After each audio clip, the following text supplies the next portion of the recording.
सभी मित्रों को प्रेम भरी राधे राधे। अभी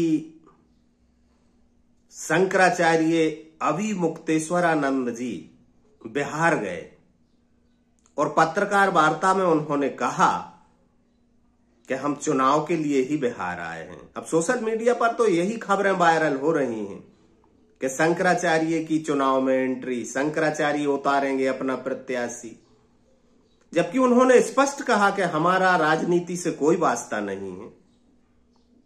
और उन्होंने जो विशेष बात कही कि हम बिहार में आए चुनाव के लिए ही, क्योंकि 25 में चुनाव आने वाले हैं विधानसभा के, तो हम जनता से कहेंगे, हिंदुओं से कहेंगे, भक्तों से कहेंगे, हमारे चाहने वालों से कहेंगे, सनातन के प्रेमियों से कहेंगे, गौ भक्तों से कहेंगे कि वोट देना भी पाप है। आप यदि गलत वोट देते हैं, गलत मतदान करते हैं, तो आप पाप के भागी होंगे। ऐसे व्यक्ति को वोट देते हैं जो गौ रक्षा नहीं करना चाहता, उसे यदि आप वोट देते हैं तो आप पाप के भागी हैं।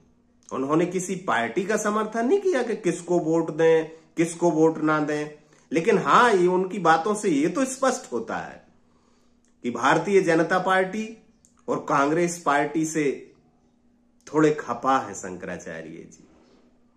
मुद्दा सिर्फ यही है गौ रक्षा का, और वे बात भी सही बोल रहे हैं। क्यों, आजादी के पहले विचार हुआ था, भारत पाकिस्तान का जब निर्माण हुआ था, जब समिति ने निर्णय लिया था कि गौ रक्षा पर विचार किया जाएगा, तो विचार किया जाना चाहिए। गाय को राष्ट्रीय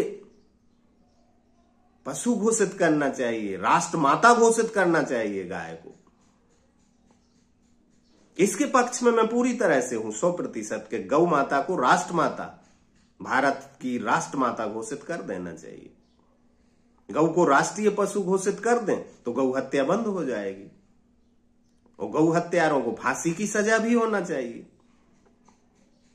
ये तो होना ही चाहिए। और अभी 15 साल होने वाले हैं भारतीय जनता पार्टी की सरकार को। धर्म के नाम पर ही तो टिकी हुई है भारतीय जनता पार्टी की सरकार।